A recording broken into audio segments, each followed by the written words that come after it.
everyone, my name is Lindsay and welcome to Catholic Home Life.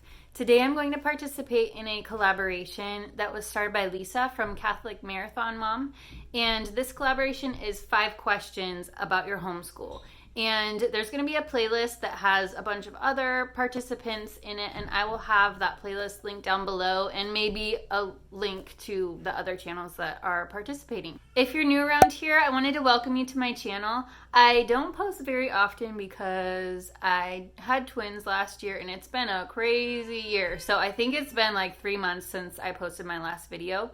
But when Lisa asked me if I wanted to participate in the collaboration, I was really excited to do that because I miss posting videos. I'm glad you're here and I hope you will stick around and subscribe to my channel and check out the other videos that I've posted in the past year. The first question is, how many kids are you homeschooling and how long have you homeschooled?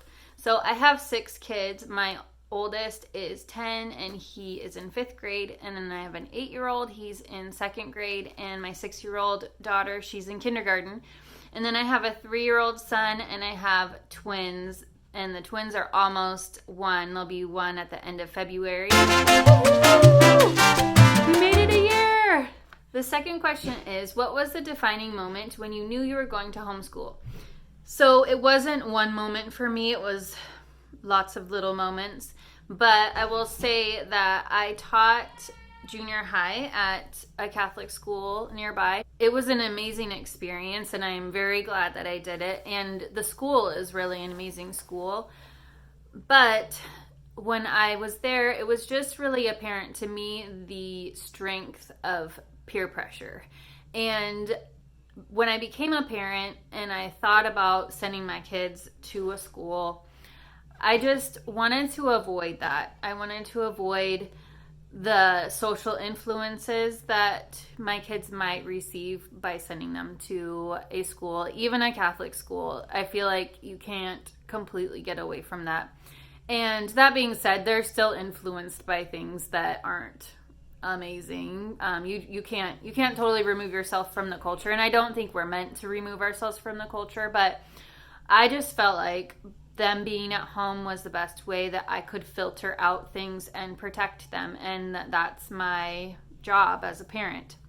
Now, that doesn't mean that I think that's right for everyone, so if you send your kids to school and that's what you feel God calling you to do, then that's fine.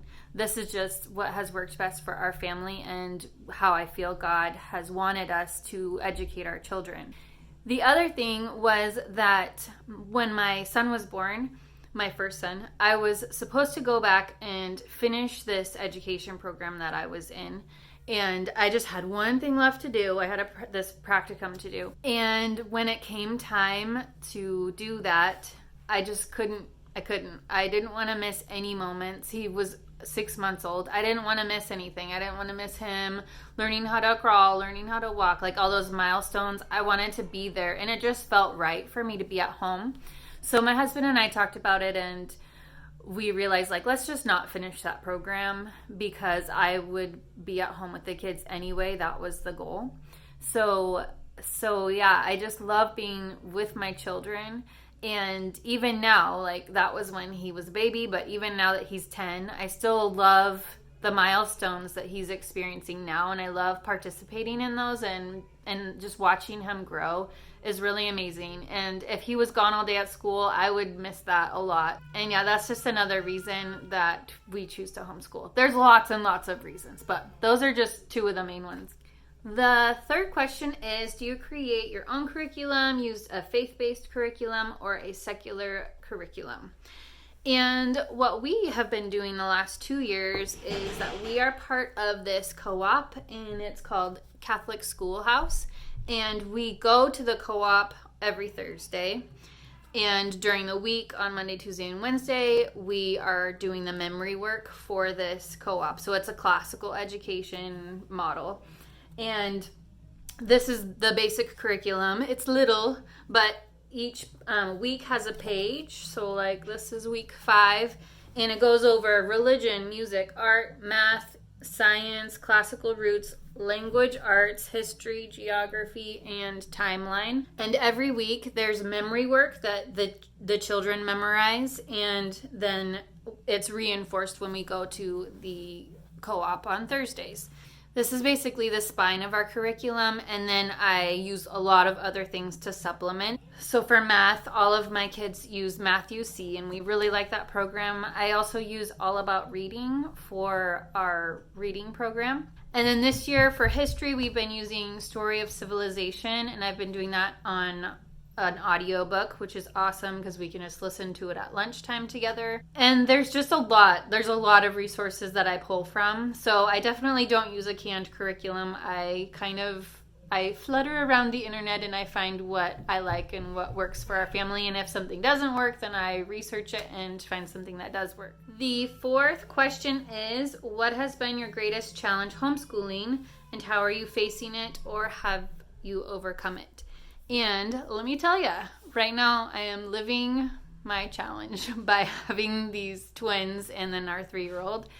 It's been a really, really hard year for homeschooling just because, there's babies in the mix. And I think when there are babies in the mix, it's always going to be a challenge because there's lots of distraction. But I also feel like this year hasn't been a total waste because we're part of the co-op, and that really helps me because I know I have that support from all the other families there. But also learning how to take care of babies is one of the most important things that you could ever learn. So it is very likely that my children will be parents someday, and I think that the lessons they have learned this year of how to take care of babies has been so important. And for whatever reason, this is the path that God has chosen for our family. And I think that it's also the path He's chosen for my children.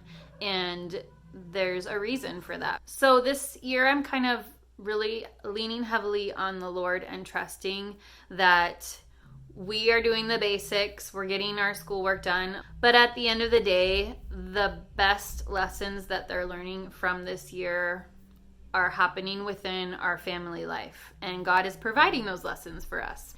If you're interested in more of the nitty-gritty of how we've gotten through this school year with lots of babies around, leave a comment down below and I could do another video that goes more in depth on the practical and the how-to of what we've done this year to survive. The fifth and last question is, what advice would you give to someone considering homeschooling for the first time? So my biggest piece of advice is to not do it alone. And whether that means finding people in your part of the country or part of the world, wherever you are, finding an actual person that can be your support. Either you get together sometimes and build each other up and swap ideas with each other, or the amazing thing this day and age is we have the internet. So there's so many things online that can give you support. And I actually have 3 that I wanted to recommend. The first is my favorite, Julie Bogart. If you know me in real life, I talk about her all the time. She is a mother of 5, and she's on the other end of it. She has finished homeschooling, so she has such beautiful insight and wisdom, and she's such an encourager.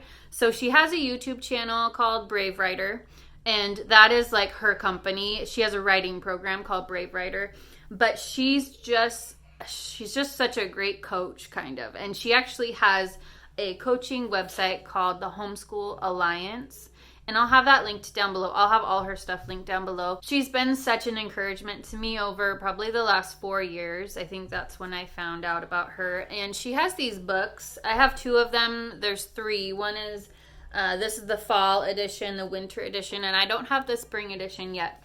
But these are called A Gracious Space, and in it there's just a couple pages each day throughout fall, winter, and spring, and a couple pages a day, and it's just this inspiration. So it's kind of like a devotional for homeschooling, and the idea is that you just read one thing every day, and it just encourages you. It's meant to be there as an encouragement and to help you along the way. So I really recommend these books. The other recommendation that I had to give was Sarah Mackenzie. She has a website called Read Aloud Revival, and she has a podcast called the Read Aloud Revival Podcast.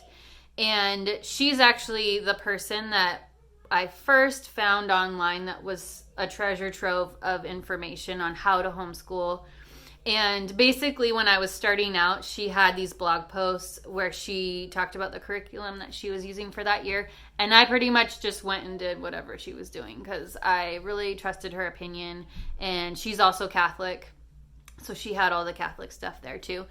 But anyway, over the years, she's kind of branched out and has this really big website called the Read Aloud Revival. And there's a membership for that is really awesome. And on that website, in the membership part, she has these author events where she tells you to, read this book, and then a month later, she interviews the author of the book, and it's a live interview. So if you hop on while it's live, your kids can ask questions to the author, and it's just really awesome. So, and then there's like classes that she teaches on the membership site too. It's really good. I'm a member, and this video is not sponsored in any way by her. I just really recommend it. And then another place to start that is not really online, it's just a book recommendation, and that's this book called Mother Culture, and Mother Culture for a Happy Homeschool. It's a great book on homeschooling, but I think it's also just a great book about motherhood. And I wanted to read to you what the author means by mother culture. So the author is Karen Andriola. She's really into Charlotte Mason, that method of education. And she says here, mother culture is the skillful art with which a mother looks after the ways of her household and herself. In her home, she creates a culture all her own with a mingling of love and responsibility. A mother does a lot of taking care, so she also takes care of herself. So much depends on how she manages her life.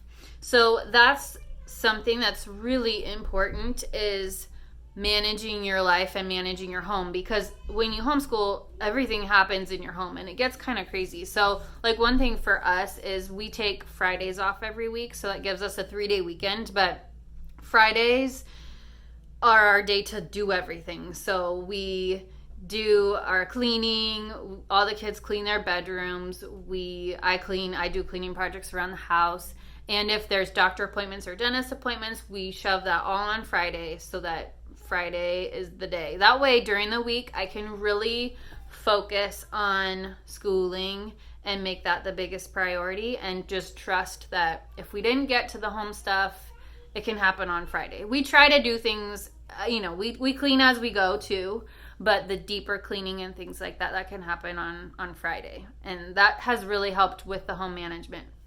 But anyway, so this book can give you some advice and help on how to manage your home while you're homeschooling, and just the atmosphere, building this atmosphere of love. Yeah, it's just a really good book. So